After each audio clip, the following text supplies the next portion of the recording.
Hello, everyone. This is Another Black Conservative, and I am Ryan Clifton Boland. Thank you for joining me.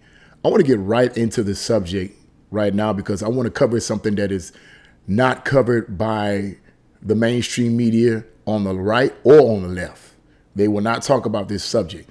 As we already know about the situation in Buffalo where the so-called lone gunman went in to a grocery store, I believe, and shot and killed 10 people.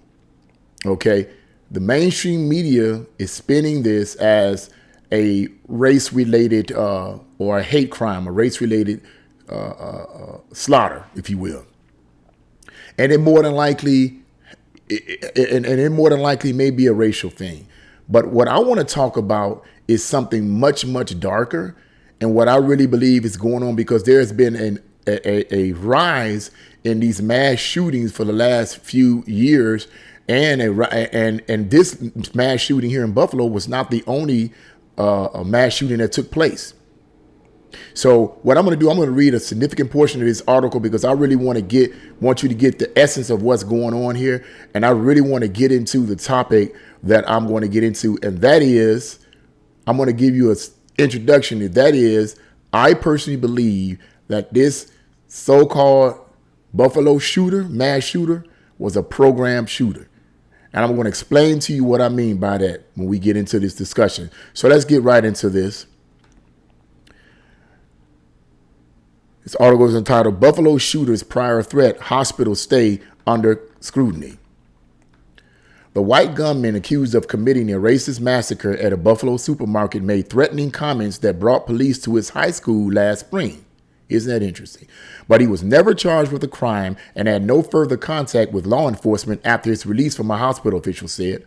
The revelation raised questions about whether his encounter with police and the mental health system was yet another missed opportunity to put a potential mass shooter under closer law enforcement scrutiny, get him help, or make sure he didn't have access to deadly firearms. Wasn't a missed opportunity, but I'm going to get into that. Wasn't no missed opportunity. They knew.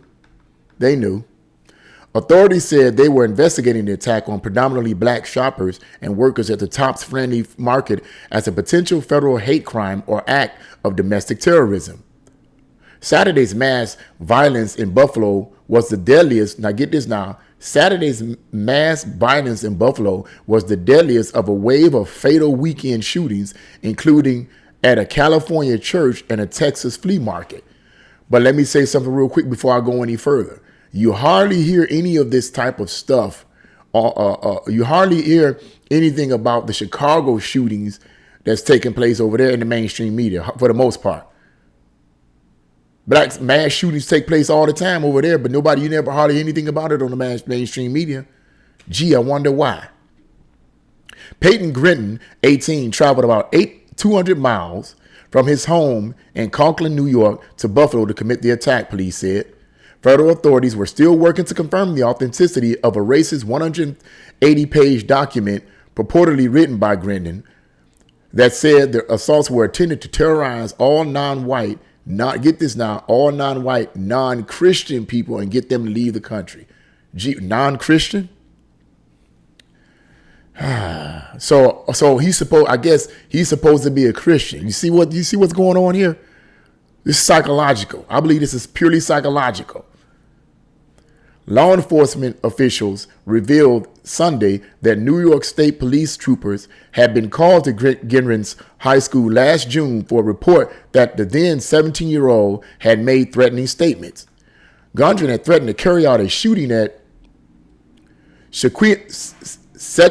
Susquehanna Valley High School in Conklin around graduation, a law enforcement official who spoke on conditions of anonymity said.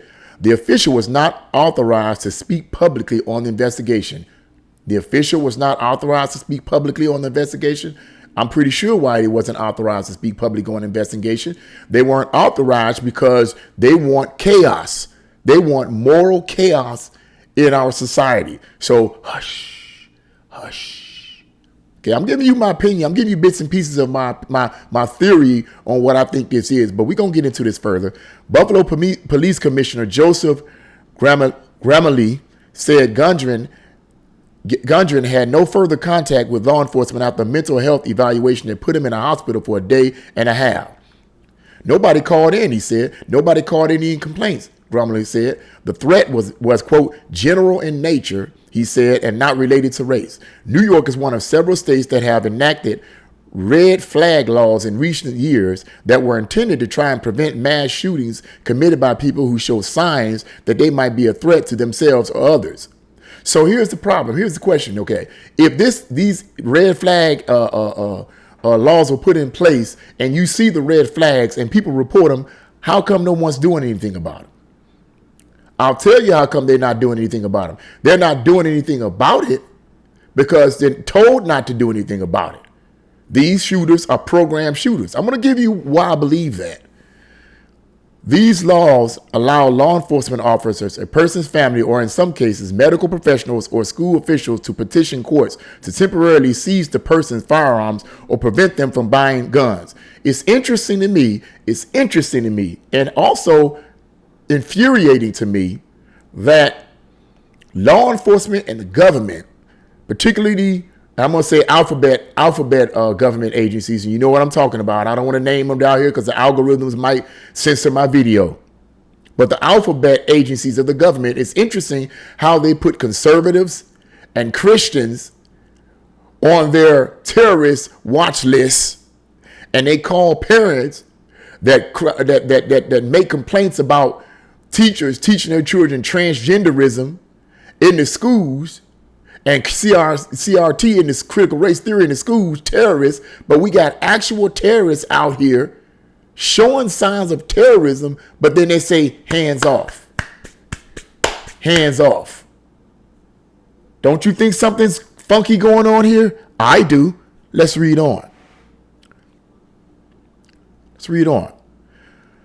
Those laws allow law enforcement officers,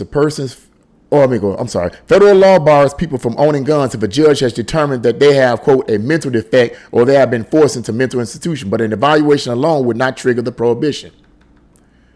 It is unclear whether officials could have evoked the red flag regulation after the high school incident. Police and prosecutors wouldn't provide details on the incident. Of course they wouldn't. Or say when Gendron had purchased the weapons used in the assault. The long list of mass shootings in the U.S. involving missed opportunities to intervene include the 2018 massacre of 17 students at a high school in Parkland, Florida, where law enforcement officials had received numerous complaints about the gunman's threatening statements, and the killings of more than 24 people at a Texas church in 2017 by a former U.S. Air Force serviceman who was able to buy a gun despite a violent history. We're going to stop right here because, I'm going to read a few more. There's a few more lines, but I want to get right into it because I got to talk about, I'm going to say something about Joe Biden here. The victims of Saturday's attack in Buffalo included an 86-year-old woman who had just visited her husband in a nursing home, a man buying a cake for his grandson, a church deacon helping people get home with their groceries, and a supermarket security guard. The shooter live streamed the attack on Twitch, prompting scrutiny of how fast social platforms react to violent videos. President Joe Biden planned to visit Buffalo on Tuesday. Yeah, I bet he did. I bet he would plan to visit it. And I believe I was reading a quote, something he supposedly said yesterday in an article that he said, we got to stop this violence, this racial hate. But what he said had racial overtones in it, making it once again a racial situation. And like I said earlier, I'm going to end the article right there. You can read the rest of that article in the description box below. As I said, I'm pretty sure there's some racial overtones in it, but I think it's bigger than that.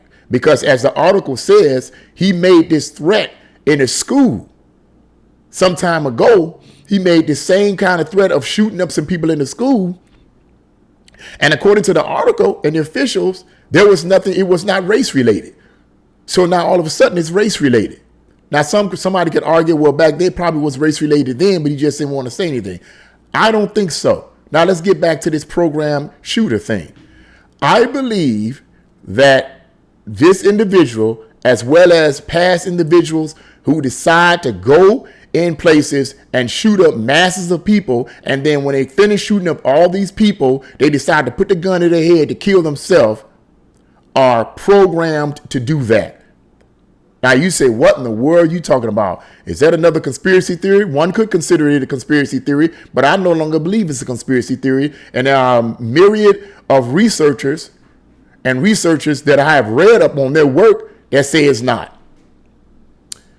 Now, where did I get the idea that this man is a programmed shooter that's been programmed to do these type of things as others in the past in order to cause mass chaos in this country so that the people in this country can be so broken in spirit, so broken in mind, so broken in everything that's within them that they look to the government to solve the problem so that the government can push their socialist government. It's a socialist regime. Well, some years ago, way back in like 2013, around 2013, 2014, I purchased a book entitled The Shinar Directive, which was written by a professor of Hebrew, a Hebrew scholar, professor of Hebrew scholarship, and Hebrew studies, rather, professor of Hebrew studies by the name of Dr. Michael Lake. He wrote a book entitled The Shinar Directive. In that book, he wrote a chapter titled Mind Control. And in that chapter, he cites the words of a mind control expert by the name of Ken Adachi. Ken Adachi, I believe that's how you pronounce his name. Ken Adachi. And I will leave a link to his name in the description box below, and you can type up his name and find it in a Google box.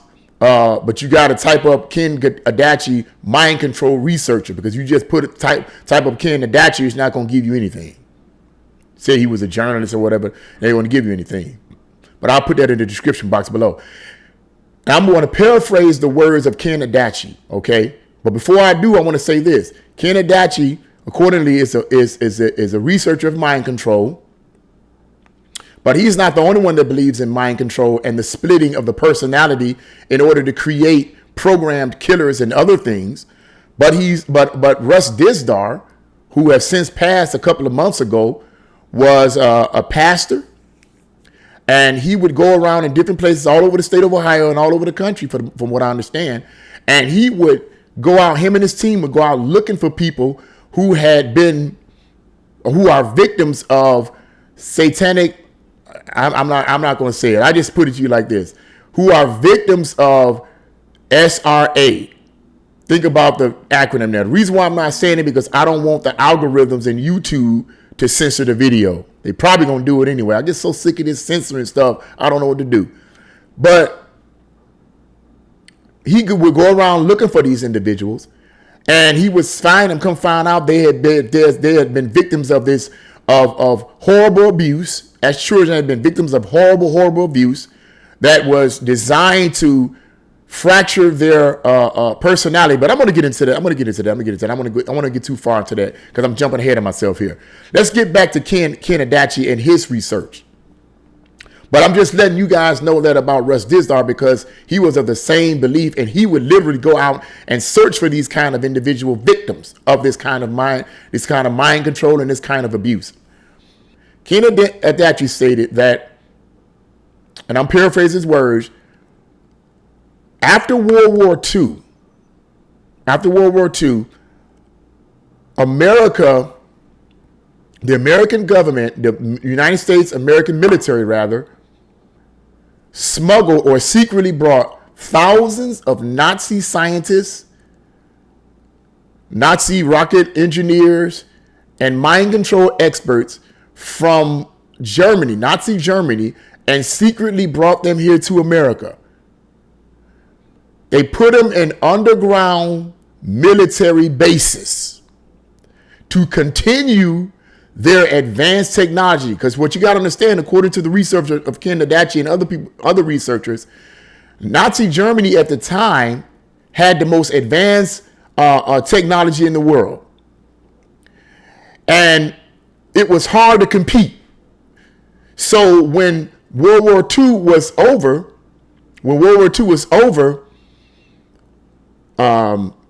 Russia and China began to engage in mind control experiments in order to create super soldiers.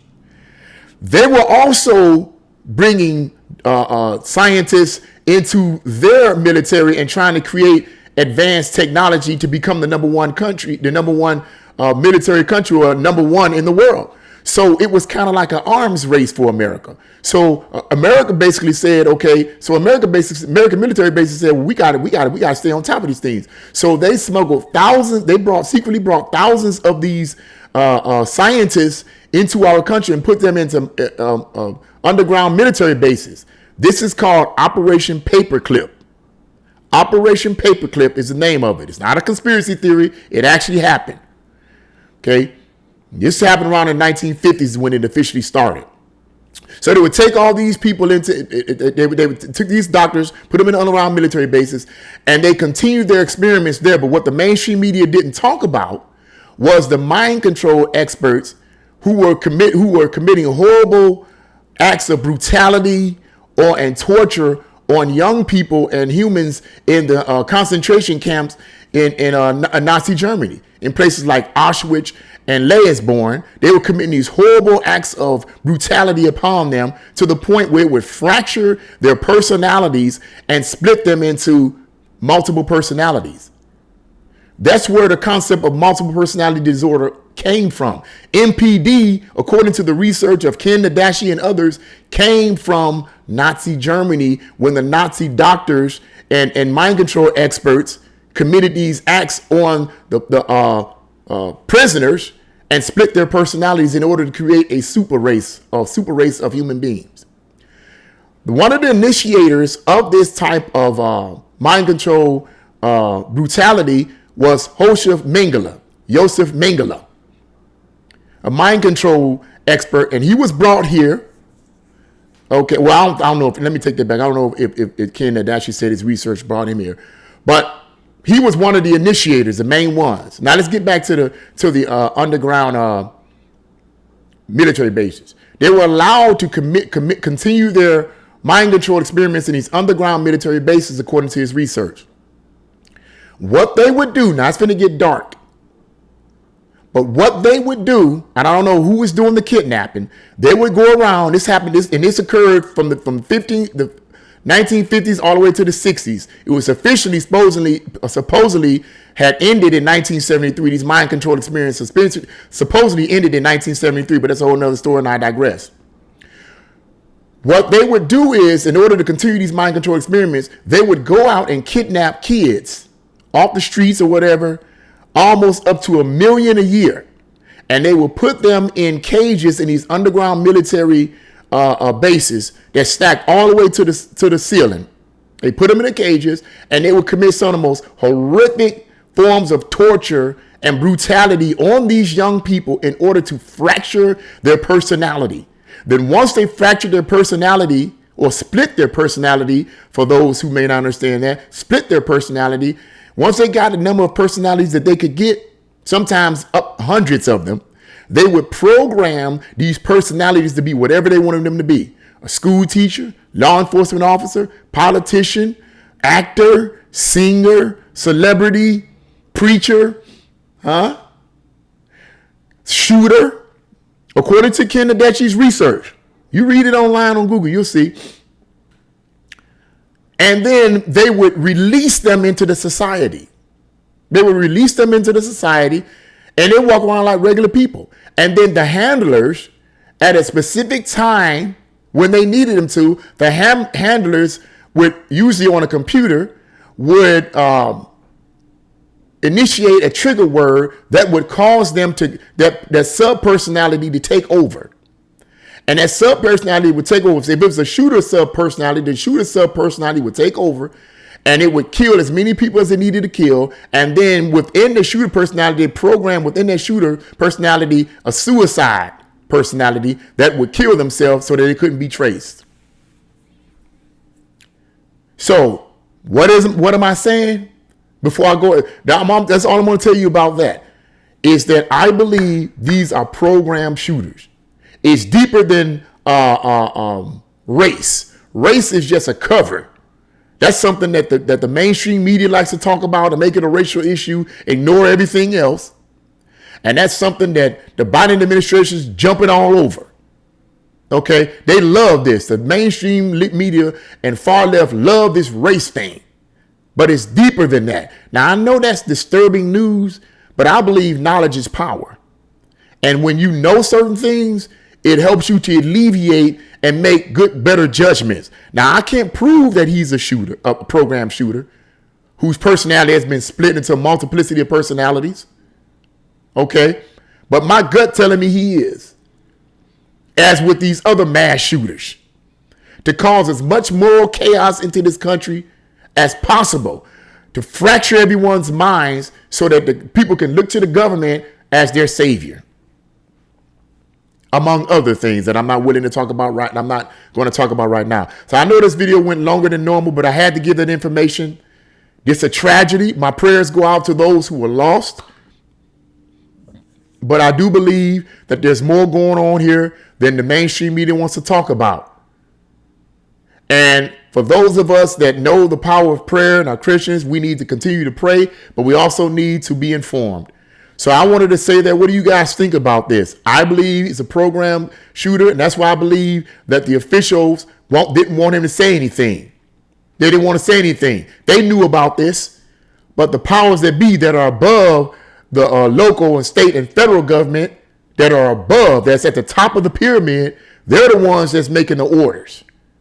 Not the law enforcement officers, not the mayors, not the governors, not even the president. It's the people that manipulated the top of the pyramid. Oh, you get what I'm saying. Call me a conspiracy theorist, but I've been studying this and reading this up for some years now. And every day that go by, more crazy, retarded stuff happens, the more I'm convinced about what I've been reading.